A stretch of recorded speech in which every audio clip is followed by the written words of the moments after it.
Actually, so I'm a mom. A couple of my kids identify as queer, and I always appreciated how, like, organically you just introduce like gay characters and things. And sorry, I'm shaking. So I'm nervous. That's all right. And so my question is, with Castiel, when did you know that the way he loved Dean was in a romantic, like, deep love? Like, when in the series did you know? Because we always kind of debate over, see, this is when they're kind of dropping hints. Yeah. Do you want to take this? Do you want me to take this? Sure. I don't think Dean really ever knew until the very end there. Yeah. In fact, I know he didn't because I never played that. I would say when Jensen found out, or when it was kind of discussed internally, that it's interesting because I think romantic. I think the point is, I think the term romantic is being used because there isn't a term that necessarily. He's junkless, you know. Yeah. I think the point.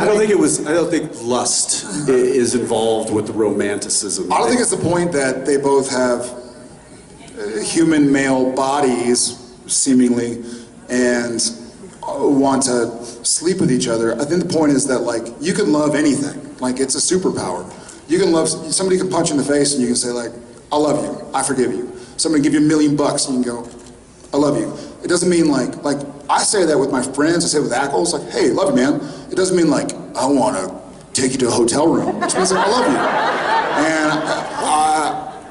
And so that was the point of the relationship, story-wise, is that they could love each other. Sam and Dean loved each other. It wasn't a show about incest, you know? No. So Cass and Dean can love each other. It's not a show about heterosexuality or non-binary. It's a show about, like, hey, you can choose to live your life with love. Not, hey, this means they want to make out. It's not about that. It's about, I can tell my son, I love you.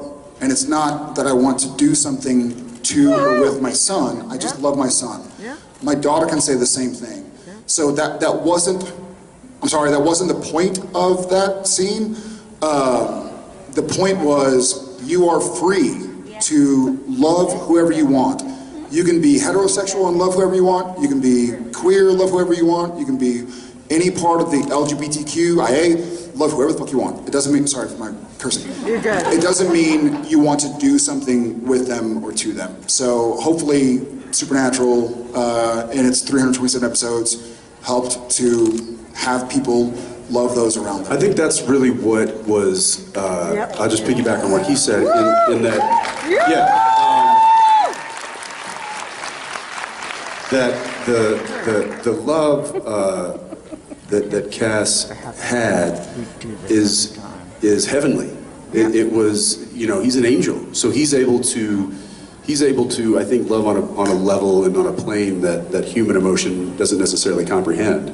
And I think we might default to making it a romantic or a sexual love when I think the way that I kind of interpreted it, and this is the great thing about the show, and I think the relationships in some of these characters, is that they're open for interpretation.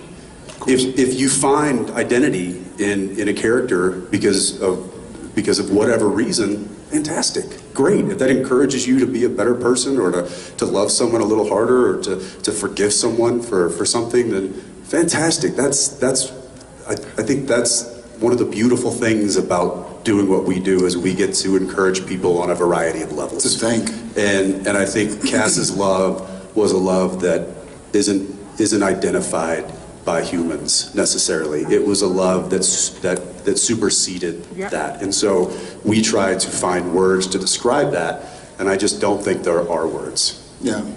But thank you, and glad that y'all connected with it on whatever level. Hey, on that note, brother. Yeah. It's really good to be up here with you. It's fucking great to be here.